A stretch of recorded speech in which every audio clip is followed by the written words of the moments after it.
नमस्कार दोस्तों, स्वागत है आपका हमारे नए YouTube channel MS Yadav IAS GS academy पर। तो आज हम अपना जो है करंट अफेयर्स ये 4 जनवरी का लेके आए हुए हैं। लिख देते हैं यहाँ पर सामायिकी 4 जनवरी।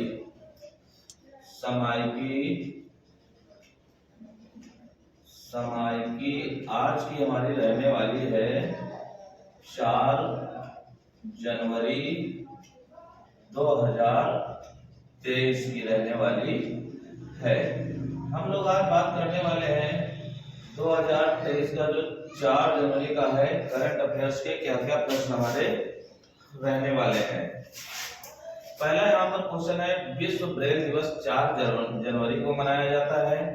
रायथू बंधु योजना तेलंगाना ने शुरू की। शिवा चौहान सियाचिन में तैनाती की गई है। इमोइनु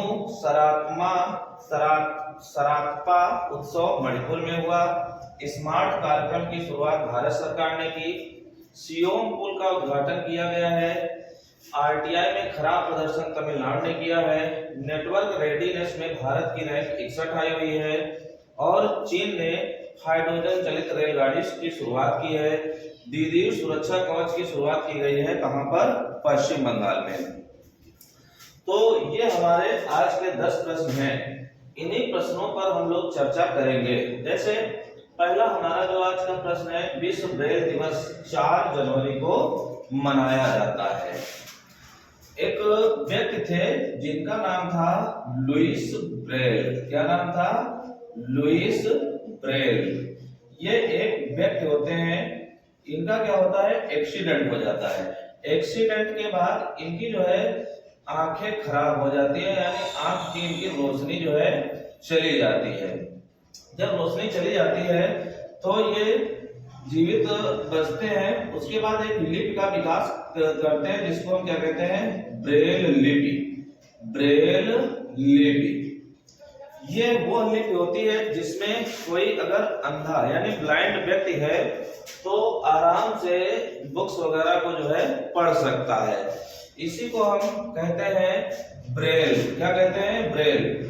तो इन्होंने ब्रेल लिपि का आविष्कार किया था। इसी वजह से है क्या कि प्रत्येक 4 जनवरी, ये जो 4 जनवरी आप देख रहे हैं, ये इनका जो है बर्थडे है, मतलब बर्थ की डेट है, बर्थडे इनका।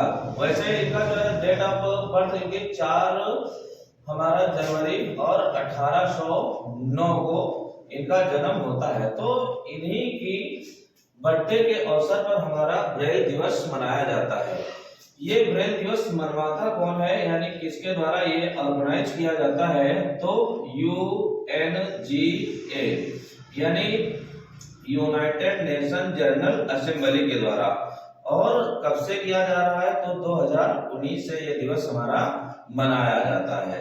तो ये 4 जनवरी को हमारा ब्रेल दिवस के रूप में मनाया जाता है। हमने अभी पीछे 1 जनवरी को हम देख चुके हैं कौन कौन से दिवस। एक तो हमने देखा हुआ था DRDO का स्थापना दिवस। कौन सा? DRDO स्थापना दिवस देखा हुआ था कब? 1 जनवरी को। और 1 जनवरी को ही हमको एक डेट मिली हुई थी। एक हमने बताया हुआ था मराठा और प्लस ईस्ट इंडिया कंपनी के बीच में जो लड़ाई हुई थी भीमा गांव। कौन सा? भीमा गांव, भीमा कोरे गांव या भीमा गांव कह सकते हैं। उसका जो है हमारा पुण्यतिथि मनाई गई थी। तो ये हमारे 2 दिवस यहाँ पर पड़ते हैं। अब कुछ अगर हम बात करते हैं आंख की, तो ध्यान रखना आंख के लिए अगर विटामिन कोई जिम्मेदार है तो विटामिन ए है। और ए का रासायनिक नाम होता है रेटिनॉल। क्या नाम होता है? रेटिनॉल। और विटामिन ए की कमी से कोई अगर रोग होता है तो कौन होता है? रतौंधी। कौन सा रोग होता है? रतौंधी। ये चीज आपको यहाँ पर ध्यान रखनी है। तो ये हमारा आज का पहला प्रश्न रहा।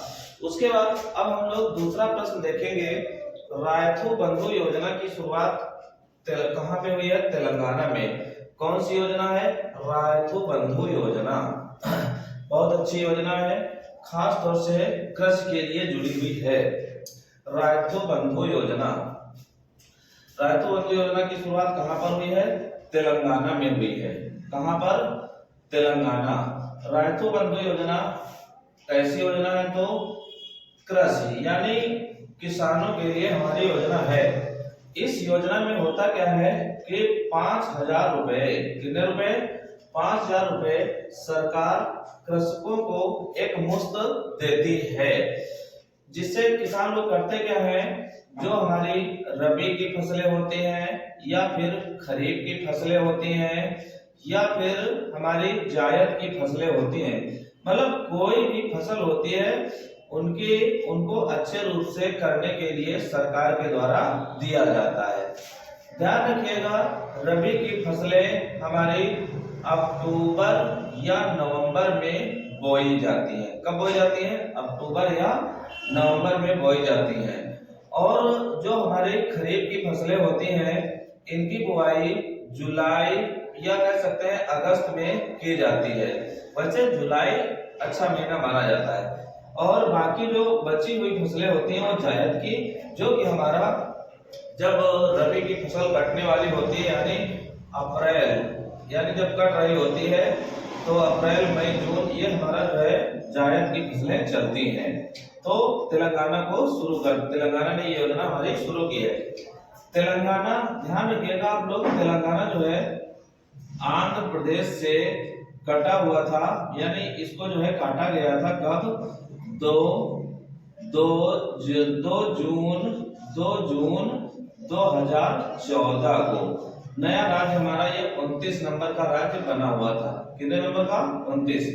और कल हमने आपको आंध्र प्रदेश के बारे में बताया हुआ था कि हमारा एक यहाँ पर क्या है, रिप करंट, कौन सा करंट? रिप करंट उपकरण लगाया गया था। कहां पर? आंध्र प्रदेश में। अगर हम यहाँ पर कृषि की बात करेंगे तो इस समय जो कृषि मंत्री हैं वो नरेंद्र तोमर हैं। कौन है? नरेंद्र सिंह तोमर हैं। और कृषि की बात आई है तो किसानों का जिक्र तो होगा ही। किसान दिवस हमारा मनाया जाता है 23 दिसंबर को। तो ये स्कीम आपको यहाँ से ध्यान रखना है। कहाँ की है? तेलंगाना की है। तेलंगाना की राजधानी आप लोग कमेंट में हमको बताएं कि तेलंगाना की राजधानी क्या है। बहरहाल अभी हमारा जो है स्टार्ट वीडियो 2-3 वीडियो हो पाए हैं नए वर्ष में, अभी ढेर सारा इसमें कंटेंट आपको मिलने वाला है। उसके बाद है तीसरा क्वेश्चन है शिवा चौहान सियाचिन में तैनाती। शिवा चौहान, पहली बात, शिवा चौहान है कौन? ये भैया महिला है और इनकी तैनाती की गई है कहां पर? सियाचिन में। सियाचिन हमारा क्या है? इनकी तैनाती कहां है? सियाचिन में। सियाचिन हमारा एक ग्लेशियर है। क्या है? ग्लेशियर है, जो कि भारत का सबसे ऊंचा ग्लेशियर है। तो ये शिवा चौहान जो है पहली महिला यहाँ पर तैनाती पाने वाली, भारत की पहली महिला बनी है जिनको तैनात किया गया है। कहां पर? सियाचिन में तैनात किया गया है। असल में होता क्या है कि भारत में जो प्रथम महिलाएं होती हैं उनको हम लोग जरूर देखते हैं कि कहां पर क्या इनकी तैनाती की जा रही है। इसके पहले हमने देखा हुआ था, तो ये काम जो किया गया है ये किसके द्वारा किया गया है? थल सेना के द्वारा किया गया है। किसके द्वारा? थल सेना के द्वारा। ध्यान रखिएगा, ये भारत का सबसे ऊंचा और बड़ा ग्लेशियर है। अगर विश्व का पूछ दें बड़ा ग्लेशियर कौन सा है तो बताओगे फेड चेको। कौन सा है? फेड चेको। और ये फेड चेको कहां पर है? तो ध्यान रखिएगा तजाकिस्तान में है। कहां पर है? तजाकिस्तान में है। ये आपके लिए इंपॉर्टेंट रहने वाला है, ये प्रश्न आपसे परीक्षा में पूछा जाता है। अभी कुछ दिन पहले हमारे यहाँ पर क्या था कि एक लड़ाकू विमान उड़ाने वाली पहली महिला बनी हुई थी, जिनका नाम यहाँ पे था सानिया मिर्जा। क्या नाम था? सानिया मिर्जा, ये भी आपके लिए इंपॉर्टेंट रहेगा। और ये सानिया मिर्जा उत्तर प्रदेश के मिर्जापुर जिले से ही थी। तो ये हमारा हो गया। सियाचिन ग्लेशियर की अगर लोकेशन की अगर बात करोगे तो जम्मू कश्मीर में हमको देखने को मिलता है, खास तौर से ये हिमालय के रेंज का हमारा ग्लेशियर है। ग्लेशियर क्या होते हैं, तो बर्फ का जो है बहुत बड़ा क्षेत्र जहां पर बर्फ हमारी जम जाती है उसी को हम क्या कहते हैं, ग्लेशियर कहते हैं। तो ये नाम आपके लिए इंपॉर्टेंट रहेगा। क्या नाम है, शिवा चौहान, ऐसी जो है महिला बन गई है जिनकी तैनाती सियाचिन ग्लेशियर पर की गई है। उसके बाद अगला आ जाते हैं हम लोग, क्वेश्चन की बात करते हैं। एक त्योहार है जिसका नाम है इमोइनु सरापा। क्या नाम है, इमोइनु सरापा उत्सव कहाँ पे हुआ है, मणिपुर में हुआ है। ठीक, ये जो त्योहार होता है, इस त्योहार को, ये त्योहार एक हमारा जो है कैसा त्योहार होता है, तो बताएंगे ये ट्राइबल फेस्टिवल होता है। कैसा फेस्टिवल, ट्राइबल फेस्टिवल, यानी हमारा जो है कोई जनजाति के द्वारा मनाया जाता है। और कौन मनाता है, तो बताओगे मेटी ट्राइब, कौन सी, मेटी जनजाति के द्वारा ये त्योहार मनाया जाता है। वैसे ध्यान रखना, मणिपुर में मेटी के अलावा यहाँ पर मुख्य जो जात हमको मिलती है वो कुकी, लेकिन कुकी इसको नहीं मनाती है। कौन मनाता है, मेटी जनजाति मनाती है। इस त्योहार में क्या होता है कि मेटी जनजाति अपने जो भी गॉड होते हैं उनकी पूजा यहाँ पर करती है। तो त्योहार का नाम ध्यान रखिएगा, इमोइनु त्योहार। कहाँ पे होता है, मणिपुर में होता है।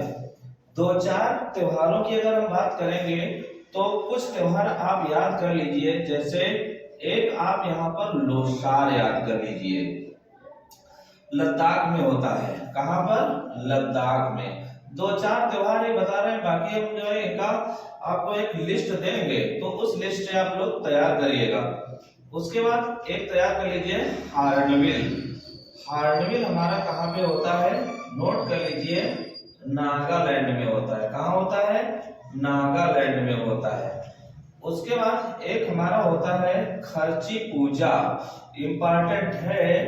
खर्ची पूजा कहाँ पर है, तो ये त्रिपुरा में है। कहाँ पे होता है, त्रिपुरा में होता है। उसके बाद एक कार्निवल, कौन सा, कार्निवल। कार्निवल कहाँ पर होता है, तो भाई ये गोवा में होता है। कहाँ होता है, गोवा में। तो इस त्योहार के साथ में ये चार त्योहार और आप याद कर लीजिए। मणिपुर की अगर बात करोगे तो मणिपुर की राजधानी हो जाएगी आपकी इम्फाल, और यहीं पर आपको जो है एक झील मिलेगी, लोकटक झील, जो कि पूर्वोत्तर भारत की सबसे बड़ी मीठे पानी की झील है। इसको भी याद रख लीजिएगा। और इसके जो नेशनल पार्क वगैरह हैं, ये हम इनकी बाद में चर्चा करेंगे। असल में होता क्या है कि फिर वीडियो मेरा बड़ा हो जाता है। उसके बाद है स्मार्ट कार्यक्रम की शुरुआत किसने की है, भारत ने की है। कौन सा कार्यक्रम है, स्मार्ट, नाम सही लग रहा है, अच्छा कार्यक्रम है स्मार्ट कार्यक्रम। स्मार्ट कार्यक्रम का संबंध किससे है, तो नोट करें आप लोग, ये आयुर्वेद से संबंधित है। किससे संबंधित है, आयुर्वेद से संबंधित है। यानी स्मार्ट कार्यक्रम करेगा क्या, आयुर्वेद को हमारा बढ़ावा देगा। क्या करेगा, बढ़ावा देगा। असल में है क्या कि बहुत सारी बीमारियां वगैरह इस समय आ रही हैं, तो तरह तरह की दवाइयां वगैरह आ रही हैं, लेकिन क्या है कि कुछ दवाइयां वगैरह महंगी हैं। भारत के अंदर आयुर्वेद एक सस्ते तौर पर अच्छा विकल्प देखा जा रहा है। इस वजह से भारत सरकार के द्वारा ये हमारा स्मार्ट कार्यक्रम शुरू किया गया है। स्मार्ट में आपके लिए जो मुख्य रूप से रहने वाला है, इसका फुल फॉर्म रहने वाला है। देखते जाइए इसका फुल फॉर्म। देखो ये लिखा हुआ है एस। एस का मतलब आप लोग यहाँ पर नोट करेंगे, स्कोप, इंपॉर्टेंट रहेगा। उसके बाद है स्कोप, और आगे यहाँ पे लगेगा स्कोप फार। फिर आ जाएगा एम। एम का मतलब हो जाएगा यहाँ पर मेन। असल में है क्या कि जरूरी नहीं है कि बीच में कोई शब्द ना आए। मतलब ये कुछ ऐसे जो है हमारे वर्ड हैं जिनका प्रयोग यहाँ पर किया जाएगा। तो पहला हो जाएगा हमारा स्कोप फॉर मेन स्ट्रीमिंग, ये एक में रहेगा, स्ट्रीमिंग ये एक में रहने वाला है, ठीक। उसके बाद हमारा हो जाएगा ए का मतलब आयुर्वेदिक, आयुर्वेदिक, ए से क्या हो गया आयुर्वेदिक। आर से हो जाएगा रिसर्च, रिसर्च, RESEARCH रिसर्च। फिर हो जाएगा इन, और टी का मतलब हो जाएगा टेक्नोलॉजी, टेक्नोलॉजी। तो ये इसका हमारा फुल फॉर्म हो जाएगा किसका, स्कोप का हो जाएगा। चालू कौन करेगा, तो इसको जाहिर सी बात है इसके लिए एक हमारा मंत्रालय बना हुआ है, आयुष मंत्रालय। कौन सा, आयुष मंत्रालय। ध्यान रखिएगा आयुष मंत्रालय हमारा 9 नवंबर 2014 को बनता है। कब बनता है, 9 नवंबर 2014 को। इंपॉर्टेंट रहेगा ये आयुष का फुल फॉर्म वगैरह जो है हम आपको धीरे धीरे बताएंगे। जैसे ए का मतलब होता है आयुर्वेद, वाई का मतलब योगा, यू का मतलब यूनानी, एच का मतलब सिद्ध, एस का मतलब होम्योपैथ। तो इस हिसाब से रहने वाला हमारा होता है। तो कार्यक्रम चालू हो गया है, जिससे जो है हमको कोरोना की दवाइयाँ या जो है हमारा बर्ड फ्लू की दवाइयाँ या फिर जो भी नए हमारे कोरोना के वेरिएंट आए हुए हैं या हमारी जो बीमारियां भारत में अधिकांश रूप से व्याप्त हैं, उन मरीजों के लिए ये हमारा जो है मिशन काम करने वाला रहेगा। ध्यान रखिएगा अपने यहाँ पर जितने भी ऐसे कार्यक्रम आते हैं तो वो हमारे कौन से मंत्रालय के अंतर्गत आते हैं, तो जाहिर सी बात है हमारे यहाँ पर कौन सा मंत्रालय है, तो स्वास्थ्य मंत्रालय है। उसके बाद अगला प्रश्न हमारा है सियोम पुल का उद्घाटन किया गया है। कौन सा पुल, सियोम पुल। सियोम पुल का उद्घाटन किया गया है किसके द्वारा, तो ध्यान रखिए राजनाथ के द्वारा, राजनाथ सिंह। ये राजनाथ सिंह रक्षा मंत्री हमारे यहाँ पर हैं। तो ये सियोम पुल है कहाँ पर, तो ये अरुणाचल प्रदेश में है। कहाँ पे है, अरुणाचल प्रदेश में है। किस नदी पर है, जिस पुल का नाम है इसी नदी पर है। कौन सी नदी है, सियोम नदी है। कौन सी नदी है, सियोम नदी है, ठीक। ये पुल बनाया किसने है, तो ये पुल बीआरओ ने बनाया हुआ है, बॉर्डर रोड ऑर्गेनाइजेशन, जिसकी स्थापना होती है 1960 में होती है। और ये बीआरओ हमारा रक्षा मंत्रालय के अंतर्गत काम करता है। सियोम पुल किस प्रोजेक्ट से बना है, तो प्रोजेक्ट 28 के द्वारा बना हुआ है। क्यों बनाया गया है, तो सेना के आवागमन के लिए बनाया गया है। तो ये पुल हमारा उद्घाटन कर दिया गया है कहां पर, अरुणाचल प्रदेश में। ध्यान रखिएगा अरुणाचल प्रदेश की राजधानी हमको मिलेगी ईटानगर। क्या मिलेगी, ईटानगर। और इस समय अरुणाचल प्रदेश में हमारा जो है चीन को लेके विवाद चल रहा है। किस सेक्टर पे, तो ये तवांग क्षेत्र में चल रहा है। आप जानते हैं इधर ये चीन है और इधर ये हमारा जो है भारत है, और भारत का क्षेत्र कौन सा है, अरुणाचल प्रदेश है। तो चीन यहाँ पर अपना कुछ घुसपैठ वगैरह किया करता है, जिसके लिए इस पुल का निर्माण किया गया है और इसको उद्घाटन कर दिया है किसने, राजनाथ सिंह ने किया हुआ है। पुलों की अगर हम बात करेंगे तो भारत में आपको कई नए नए पुल देखने को मिलते हैं। बहरहाल उन पुलों की अभी जिक्र नहीं करेंगे, धीरे धीरे इनका जो है जिक्र हम करते रहेंगे। अगले क्वेश्चन की ओर हम आते हैं। अगला क्वेश्चन हमारा संबंधित है आरटीआई से। आरटीआई की भी रिपोर्ट आई है। तो आरटीआई में सबसे खराब प्रदर्शन किसने किया है, तमिलनाडु ने। किसमें, आरटीआई में। आरटीआई का मतलब क्या होता है, राइट टू इंफॉर्मेशन, यानी सूचना का अधिकार, जो कि हमारा आता है 12 अक्टूबर 2005 को। आपसे ये पेपर में पूछा जाता है कि आरटीआई की स्थापना कब हुई थी, तो ये 12 अक्टूबर 2005 को स्थापना होती है। इसके द्वारा होता क्या है कि कोई व्यक्ति, सरकार की जो भी नीतियां वगैरह होती हैं, जो भी काम धाम होते हैं, उनको वो अपना जो है निश्चित फॉर्मेट के द्वारा उनको मान सकता है कि कहां पर क्या हुआ है। तो इसमें सरकार की बाध्यता होती है कि देना पड़ता है। लेकिन सबसे फिसड्डी अगर राज्य इसमें रहा है तो कौन सा राज्य रहा है? तमिलनाडु रहा है। कौन राज्य रहा है? तमिलनाडु। यहाँ पर मात्र 14% ही जवाबदेही का काम किया गया है। कहने का मतलब क्या है? बहुत ही कम परसेंट में लोगों को, जो भी हमारे जिन लोगों ने आरटीआई डाली हुई है उसका जो है उत्तर इन्होंने दिया हुआ है। तो ये गए हैं पिछड़। तो आपसे रैंक वगैरह के प्रश्न पूछे जाते हैं।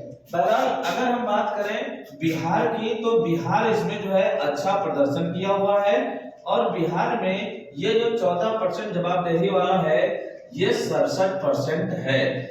ये हमको अच्छा खासा स्कोर देखने को मिल रहा होता है। अब आया हुआ है तमिलनाडु। तो भाई तमिलनाडु से कुछ प्रश्न तो हमारे बनते ही हैं। जैसे अगर यहाँ पर मुख्यमंत्री की बात करोगे तो आपको मिलेंगे कौन? एमके स्टालिन। कौन मिलेंगे? एमके स्टालिन मिलेंगे। और यहाँ का जो त्योहार हो जाएगा तो ध्यान रखना, जल्लीकट्टू। जल्लीकट्टू।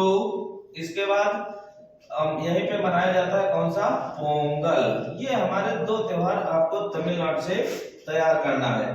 तमिलनाडु का तट आप लोग तैयार कर लीजिए। इस तट को हम लोग कहते हैं कोरोमंडल। क्या कहते हैं? कोरोमंडल। और इस कोरोमंडल तट पर बरसात जो होती है हमारा सर्दियों में होती है। तो ये प्रश्न पूछा जाता है, बताइए भारत का ऐसा कौन सा राज्य है जहां पर ठंडियों में बरसात होती है? तो बता देना है तमिलनाडु में होती है। तमिलनाडु के पास में आपको एक जलसंधि देखने को मिलती है, पाक जलसंधि, जो कि श्रीलंका और तमिलनाडु के बीच में है या भारत और श्रीलंका के बीच में है। ये जलसंधि इंपॉर्टेंट होती है। उसके बाद अगला हमारा जो प्रश्न है वो संबंधित है एक इंडेक्स से जिसका नाम है नेटवर्क रेडीनेस इंडेक्स। एक इंडेक्स ये असल में है क्या कि ये इंडेक्स जो है अमेरिका के द्वारा ही जारी की जाती है। वाशिंगटन में एक इंस्टीट्यूट है उसके द्वारा जारी की जाती है। तो इसमें है क्या कि टोटल 131 देशों को यहाँ पर लिया गया था। 131 देशों में नंबर 1 पे हमारा रहा था कौन सा? अमेरिका। और भारत की रैंक रही हुई है कितनी रही हुई है? 61। ये रैंक किसकी है? भारत की रैंक है। पिछले परिदृश्यों में ये भारत की रैंक कितनी थी? 67। तो सुधार हमको देखने को कितना मिला हुआ है? 6 मिला हुआ है।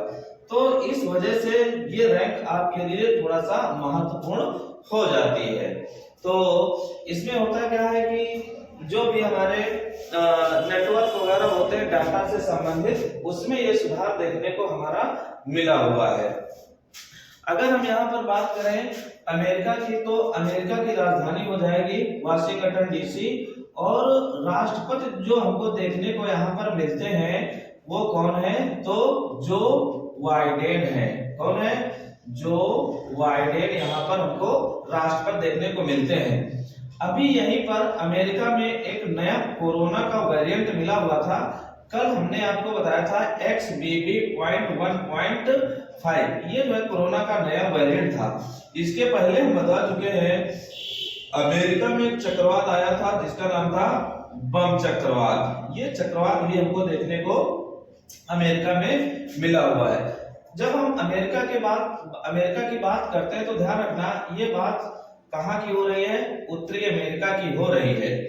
और उत्तरी अमेरिका जो हमारा है ये विश्व में तीसरे नंबर का सबसे बड़ा हमारा क्या है? महाद्वीप है। बहरहाल बातें तो यहाँ पर अमेरिका की है बहुत सारी। जैसे अमेरिका की खोज कब होती है? तो 1492 में होती है। कौन करता है? तो कोलंबस करता है। तो ये बातें हैं तो यहाँ पर बहुत, लेकिन हम इनके लिए अलग से वीडियो बनाएंगे तो उसमें आप लोग देखिए। बहरहाल जो चीजें बताने वाली हैं उनको ही हम यहाँ पर बताएंगे। उसके बाद नेक्स्ट क्वेश्चन की ओर हम लोग बढ़ते हैं। चीन ने हाइड्रोजन चलित अपनी एक रेलगाड़ी बनाई हुई है। किसने? चीन ने। ये हाइड्रोजन हमारा है क्या कि पर्यावरण हितैषी ईंधन है। तो इस वजह से क्या है कि सभी देश लगातार ध्यान कर रहे हैं कि किसी हिसाब से पर्यावरण को सही किया जाए। ध्यान रखना, चीन ऐसा कारनामा करने वाला एशिया का पहला देश बन चुका है। कौन से नंबर का? एशिया का पहला देश। मतलब आपसे परीक्षा में प्रश्न पूछेगा कि वो देश बताइए जिसने जो है एशिया में पहली बार किससे हाइड्रोजन से चलने वाली रेलगाड़ी बनाई है या रेलगाड़ी का परिचालन शुरू किया है, तो बताएंगे चीन। यहीं पर अगर आपसे घुमा के प्रश्न पूछ देता है कि बताइए विश्व में ऐसा पहला देश कौन सा है, तो ध्यान रखना विश्व का पहला देश है कौन सा? जर्मनी। कौन सा? जर्मनी। और ये सब काम धाम क्यों किए जा रहे हैं, तो ये ध्यान रखना पर्यावरण हमारा जो है संरक्षण के लिए किए जा रहे हैं। किससे किए जा रहे हैं? पर्यावरण संरक्षण के लिए। अभी कुछ दिन पहले आपको याद होगा COP27 का हमारा आयोजन हो चुका है, जो कि हमको जलवायु परिवर्तन से संबंधित देखने को मिला हुआ था, मिस्र में हुआ था। तो उसी के लहजे से ये सब काम हमारा किया जा रहा है। तो चीन अपना ऐसा काम कर चुका है। ध्यान रखिएगा कि चीन ने बहुत पहले अपना एक रेलगाड़ी चलाई हुई थी जिसका नाम था मैगलेव।